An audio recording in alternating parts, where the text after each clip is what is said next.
Alright, here we go. This is a custom 2v2 on Duel between the Carbon team in the upper left, BlastToBits in the Shark Helix with Mako, and RedDog in the Medic Osprey, Ash Osprey, which is less common nowadays, but used to be very, very, very common.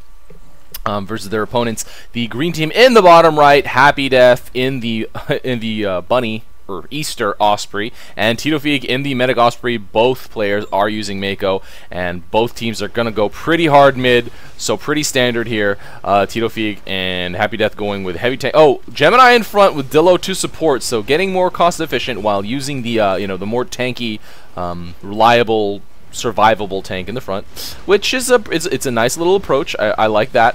And both of them as Osprey, going to be able to keep things alive for sure. Whereas BlastToBits as the Helix might be able to get, I don't know how much you can focus, because Ospreys have but tons of health, especially because they are both Mako. And that's going to be very, very, very survivable as well. 19 to 23, green team a tiny bit behind, but at this stage of the game, you're probably not too worried about that. Double Osprey. Oh man, yeah. You know what? I would have wanted to see them. I would have wanted to see them fast ferry all the way over here. As two Ospreys, they might have been able to do it, but that does definitely take a lot of coordination. However, the Buckies are out on the field for the Carbon team. Who has the Buckies? That is BlastToBits, and it's actually shredding. No, shredding is probably the wrong word, because the little cute Bucky, soft like plushy missiles. Probably they're just I don't know, blooping, yeah, blooping the the green units away.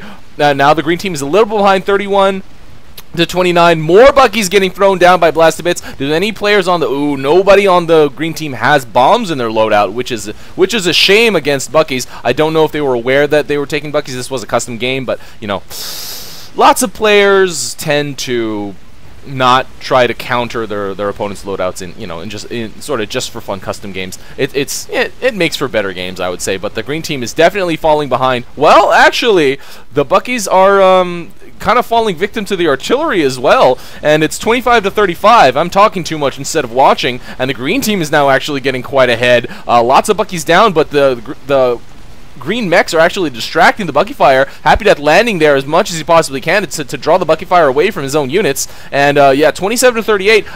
2 minutes has passed. So okay, Titofigue did grab the box. How about the other one? No one has grabbed that one quite yet. I would guess Titofigue might just check if that one's still up.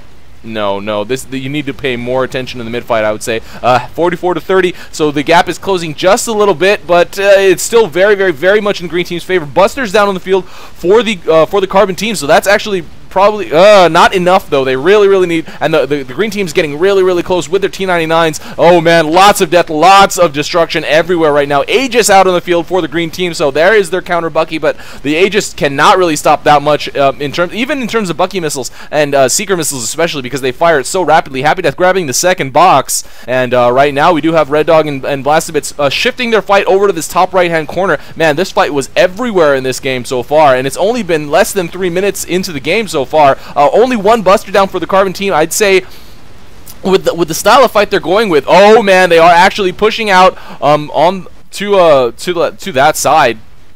Who drew that path? That definitely was path. That was BlastToBits drew the path to the right outpost, and actually the green team is responding pretty well. I just don't think it's gonna be enough. This outpost will almost definitely go. Yeah, will definitely go down to neutral. But will the green team be able to hold here? BlastToBits and RedDog. Where is RedDog here? Now coming with a couple of, I would guess, some creeps. Yes, there you go. But do they have this around? Will they be able to dump out enough tanks? BlastToBits with plenty of Longhorn. Man, this is a lot of action going down right now. 37 to 46. The green team is ahead, and a lot of their units are still sitting out over here. But I think they have about an equivalent amount of upkeep contesting this outpost right now.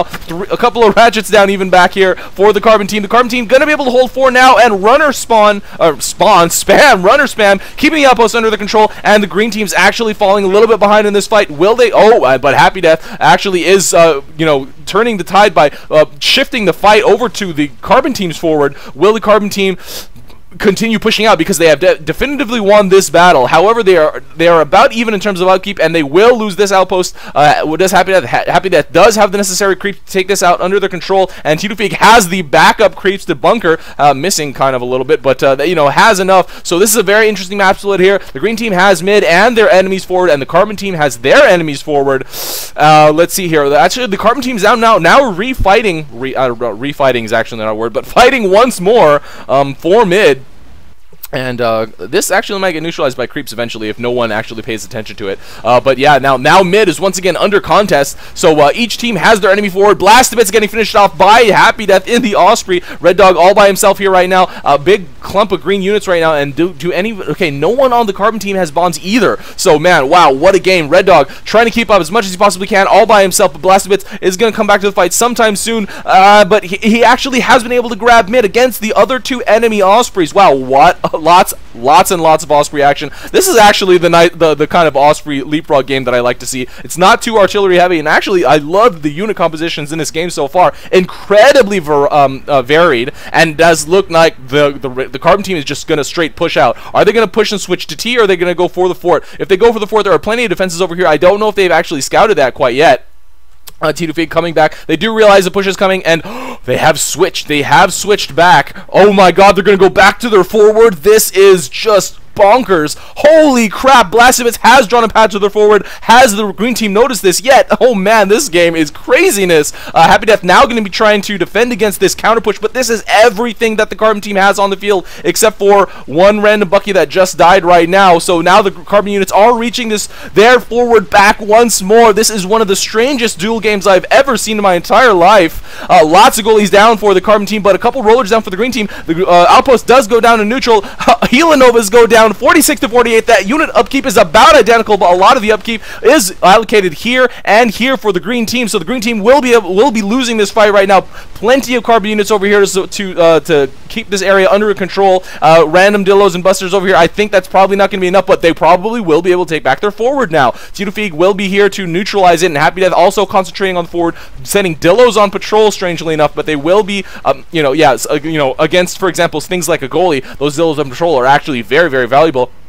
It does look like the carbon team is going to once again settle at mid, so the fight has settled right back down. Oh my god, that was one of the best game flow from mid fights I've ever seen. And now, oh man, the green team is actually pushing into mid. That's probably not a good decision because there are plenty of units over here. But they weren't here at the time they pushed. I think at the time they pushed out. And right now there are plenty of units over here for the carbon team to hold. It's 54 to 26, so now the carbon team is at about a 2-to-1 advantage. And happydeath says, I guess there was a lot of lag during this game, can't move stuff, but at this point the carbon team is pushing out. RedDog even grabbing the box. happydeath and Titofigue, what are they going to do? How are they going to defend against this? This is there's a lot of Goliath here, and that's really where the danger is, because they have a lot of Gemini that they've been using, so they probably have to spam Dillos, but the Dillos will die really fast with goalies. BlastToBits actually even splitting the attack and going for this forward, neutralizing it and killing quite a lot of units over here. The two goalies are less than half of their health, and BlastToBits going down.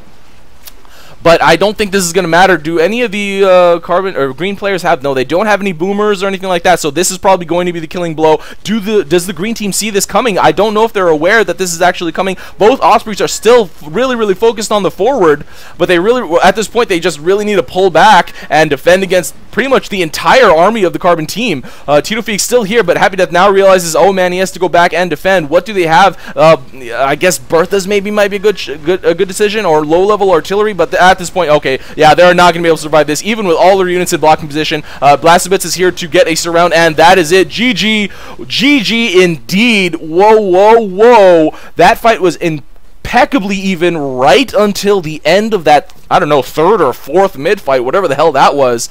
And that was just craziness.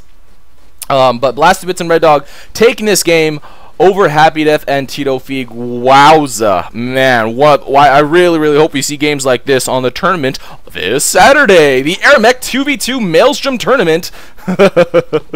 I'm going to super advertiser mode, but yeah, guys, come and watch the tournament.